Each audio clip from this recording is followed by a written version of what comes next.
OPDC project. I'll try and skip through some key messages so we have time to listen to your questions. Fully recognise that for this group there are probably some really important questions you have, important to you, about logistics and transport and traffic impact, which affect your current businesses in the process of constructing these major enterprises. I'll just start off by saying that we at HS2, we're very grateful for this opportunity to speak to you today. It's a really important project, and I must say, over and above many of the infrastructure projects that I and my colleagues have worked on over the years, the goal, the objective of HS2 is more about actually playing a key role in, as a catalyst for our economy, in helping to rebalance the economy, over and above simply delivering a transport project and the infrastructure that goes with it. So that's really where we're coming from.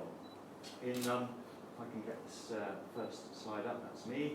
So in terms of the work that we're doing right now, we're making very encouraging progress through the hybrid bill process. We've had a successful navigation of the House of Commons process. This is a process we take very seriously. We're not at all complacent about this process. The engagement with stakeholders, with the community, with the public is a very important process in shaping the project that we deliver. And we have just embarked upon the Lords consultation process, the hearings for which start in September. Again, something we take very seriously, but progress to date is very encouraging. And in terms of the work we've done today, our bill process, the project scope, is very much focused upon delivering the transport solution in service and all the benefits that come with that by December 2026.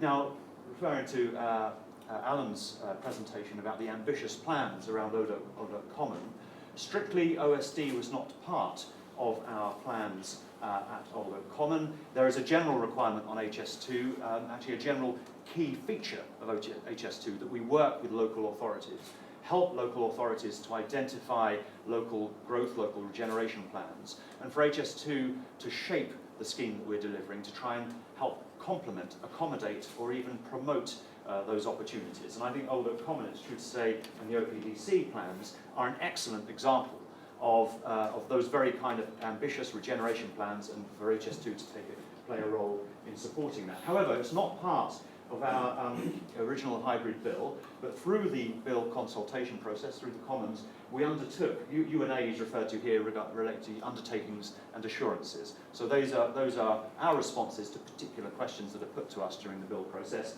And one of those was about us considering what could be done to support OPDC in consideration of oversight development of Old Oak Common. And that's a process that we are still in. Work has been done and work is ongoing. That initial feasibility assessment has identified potential opportunities around Old Oak Common for oversight development or round station development as well. But there are a number of challenges or a number of constraints in what is achievable in our project around Old Oak Common. The time frame we're working to means that we have to get clarity on design and program and move forward in a way that allows us to achieve the target date and start to realise those benefits that the public purse has funded. So we need to take that very seriously. So that's one constraint. The constraints that Alan referred to around the location of the existing infrastructure, not least of which Crossrail Depot is a pretty important factor. And of course the varying heights and some of those constraints restrict the scale of potential oversight development that we could even entertain. Furthermore, the design of the station, the way it operates, may require some mitigating factors, such as in-station ventilation systems to allow any round site development to take place. And we have to consider potential impact on expected pedestrian flows, other transportation links, and the introduction of additional supporting columns should an ambitious oversight development be taken forward. So these are all kind of key factors that we have to take into account when considering the plans set out by Alan. But we're working very closely together with OPDC to try and maximise all that which is reasonably possible in the time frame and in the context of our work around Old Oak Common. So what's going on right now is we're continuing to do the detailed ventilation consideration design of our Old Oak Common station infrastructure. We're working closely with DFT, our client, and interestingly also we're working very closely with the Department for Communities and Local Government, DCLG, in our work and engagement with OPDC. So it's very much going across government effort. But DFT is our client in what we deliver for HS2, and therefore we need to make sure that we contractualise from an HS2 point of view, are clear on our requirements for what is delivered, both as a core infrastructure and any support to oversight development. And again, the particular technical options that are available to us are still in consideration within HS2 Limited. Now, coming back to our construction plans for the scheme as currently envisaged, we have a number of requirements in the hybrid bill, as you would expect, around how we approach our plans for construction, our engagement with local authorities and local communities, the way that we respond to the environmental decisions and environmental requirements, and the way we go about construction generally. And I've already mentioned the undertakings and assurances. Some specific responses to those requirements with particular reference to transport and traffic strategies. We have an overall programme-wide, route-wide traffic management plan, and that sets out the guidelines, the standards by which we expect to manage and monitor and organise our traffic in connection with the planning and construction of our scheme. Furthermore, at local areas, we develop local traffic management plans through a process of consultation with local stakeholders to reflect the local and immediate needs. And then we have ongoing meetings with convened local traffic liaison groups to make sure that we are aware and again tracking and monitoring and listening to local needs so that we can adapt our plans to meet the local imperatives or local concerns. And then continuing through a review of the local implemented measures and see if they need to be adapted to reflect changes or emerging concerns as we encounter them in each particular construction area. At a more detailed level, we have a number of considerations about designing the vehicle flow management, and we'll need local authority approval on lorry routes, signage and the vehicle management systems. We have temporary traffic management measures that are introduced as required, again through coordination with the local traffic liaison meetings. Asset protection and public protection, so that's making sure where we introduce traffic measures or traffic routes that we are taking appropriate consideration of the local impact on local community and monitoring things like air quality and general highway conditions. We have key standards on vehicle and driver safety. We're complying with TfL's new standards for vehicles that are being brought in and making sure that the driver standards are up to a minimum level, a good level, acceptable level of performance, and we maintain records on crash data, which we'll continue to analyse during the delivery of the construction. And furthermore, in terms of our own travel to work, we'll be seeing significant workforce numbers coming to the area in support of the HS2 construction programme, and we'll be taking measures to make sure that just the very existence of our workforce doesn't in itself introduce a significant traffic congestion problem, and so we'll be taking measures to introduce travel plans and mitigations such as minibuses for workforce and things to minimise that impact. And then finally, an overview of the HS2 construction area. This area for the Old Oak Common area is marking out our main construction work areas, a little just under a mile away from this very location, covering the Old Oak Common Station compound, the satellite compounds, Wilston, Eurotunnel, and you can read the others. But you can see it is in this particular area that over the life of the construction we'll have a particularly intensive set of activity, and we'll need to make sure that our traffic plans are firstly designed and then adapted through the life of construction to reflect the local traffic requirements. And I think that was pretty much all I was going to cover today. We have some further supporting data if needed, but I'm very keen to listen to any questions what we might have. I'm supported today by two of my colleagues, Matthew Bottell, who's the Project Construction Director for Old Oak Common, and Mervyn Edwards, who's our Local Communications Interface Manager, who with me will be happy to take any of those questions. But I hope that was a bit of a rapid run through, but I hope a helpful overview. Thank you very much indeed.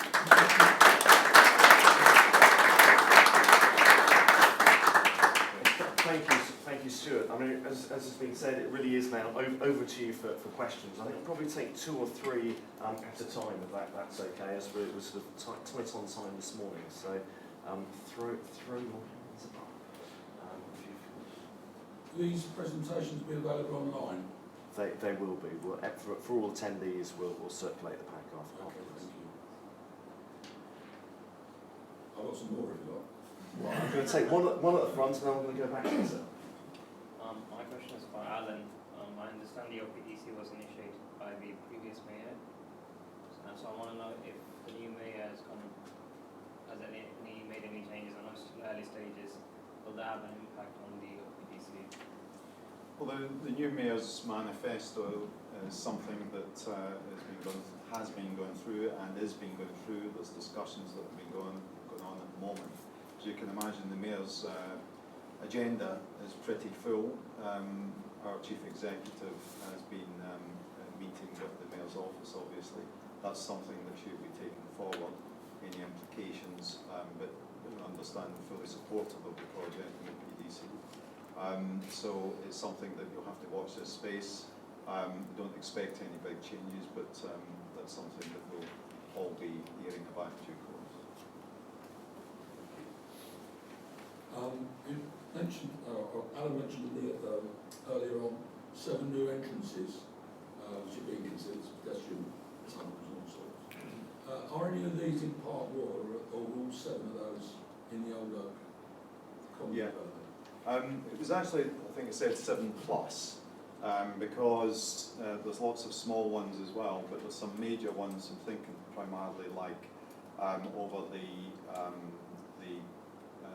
West Coast Main Line up at Wilson Junction. That's a very big one. There's, as far as Park Royal's concerned, I'm not aware at this point in time, but then again, I probably wouldn't be. There's various studies going on at the moment, or just being commissioned. We're in early days with that. It may be that through those studies we identify that there's a bridge or a crossing being required. So I can't specifically say at the moment.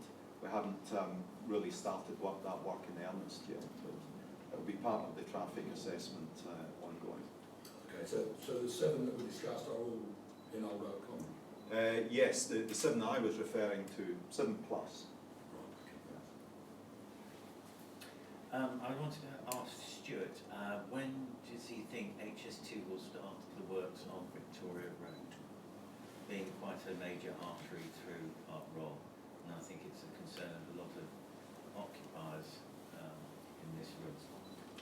Right, if we can just bring up our timeline. There we are. So you can see the Victoria Road crossover box. That work is due to start in mid 2017. From- Matthew, do you want to comment on Yeah, traffic?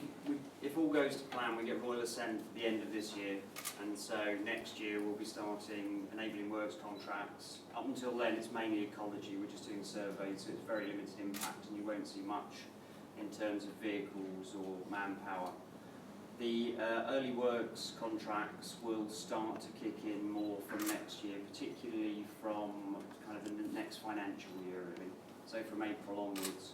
In terms of more heavy construction, in terms of significant construction, it will be a year after that. It won't be till we're into 2018 that you start getting large numbers of contractors involved. That's when we'll be starting. Predominantly, the main focus will be in the Old Oak Common Station main compound there, number 1, and we'll be looking at ground remediation works, demolitions, those kind of things. But we don't actually get most of the available land until we've done the handover from Network Rail, and the phase 1 handover won't commence till April 2018. We're looking at a data change in 2017 if all goes to plan, so it won't be till 2018 that we start to get the impact. And do you know how long it will go on for in terms of the dual carriageway along Victoria Road?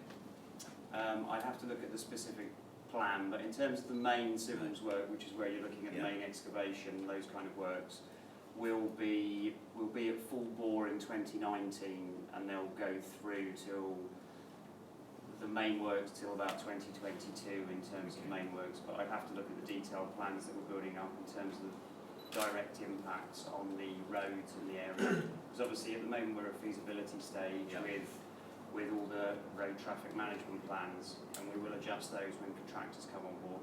When we actually procure the main contract, one of the requirements on the contractor will be to basically get more efficient plans than we've drawn in place as frameworks. And it'll be one of the things that we actually do the tender evaluations on, is how effective they are in their planning for dealing with these sort of issues. Okay, thank you very much. I'm just wondering what the procurement options are for working with HS2. I'm supposing a lot of the businesses might want to work with you to provide products and services, and how we might go about that. Yeah, that's a very good point. One of our aims is to make sure that we engage with the supply chain as well as at tier 1 level, but at the small, medium-sized enterprises and lower tiers, and facilitate engagement, particularly of local businesses that are keen to take part in that. So if I can suggest in the first instance, if you reach out and contact our procurement department, in fact, if you'd like to leave your details, I'd be delighted to connect you and any other parties that are here today with our procurement organisation. We can start to perhaps provide data that helps you to engage with those other parts of the supply chain. But thank you for that question. That is a key aim for us, and we'd like to promote that as much as possible. Can I just add, HS2 has a supply roadshow in London on the 6th of July. You can pass on information via you. Perfect, thank you. Probably got time for one, maybe two more questions before we move to our next panel. Just to follow up on the Victoria Road question, it was brought to my attention as part of the select committee hearings or consultation, there was a little bit of friction around the restrictions you're placing on Victoria Road. Have there been any adjustments made to that plan? And what's the current vision that you have for restrictions on Victoria Road? I'd have to come back to that. I don't know the specific details. What I would say is that Matthew's plans will reflect the commitments made in committee, and you're right, there was concerns raised about Victoria Road, and any commitments associated with that will have been captured as an undertaking or assurance that have then been fed into construction plans. Again, I don't have at my command detailed wording relating to that, but that's something we can look up and provide to you if that would be helpful. Every single UNA is a requirement in the contract. Anything that's a UNA it will be in the procurement. I'm not concerned about procurement. The restrictions that were being, I think it took from was it the dual carriageway or the constriction of road capacity on Victoria Road was a major concern, both of residents and businesses, which was made to select committee. And I know there were some undertakings you were given, but I think it would be helpful if we could be very clear with businesses what those are going to be. Sure. So again, if you'd like to leave your details, I'm sure we can come back to you on that. Yeah. Actually, the data is all available. If you look if you look on the HS2 Limited website and the government website, all the undertakings and assurances are accessible, and you can find those. But notwithstanding that, I'll connect you into that particular bit of detail. But in addition to what Matthew said about UNAs being fed into procurement, basically where those UNAs identify particular measures that we need to take, such as keeping certain capacity or managing certain junctions, those UNAs are fed through our contracts, and they are then delivered as part of that contract. That's the point we're making. There aren't any. Oh, we've got one final question. Is there a contact, an email address you give individual businesses to contact you to find out the effect of this project on each individual business and time-wise, so that we can be prepared? Is that a question to HS2 or myself? Not Well, mostly I was saying Park Law, but yeah. HS2. There is. Sure, it was actually on my last slide, but I would also say Laurie Hoynes, who I mentioned earlier, who's the programme leader for the Park Royal part of the project. She's the main contact, but if you speak to us at the end, we'll give you all those details. So as this discussion's unfolded, I think on the Park Royal Business Group website, there's probably a job for us to do in putting a map together with perhaps some of these key bits of information. Before we move on, I'm going to use my chair's probably to throw one sort of final question your way.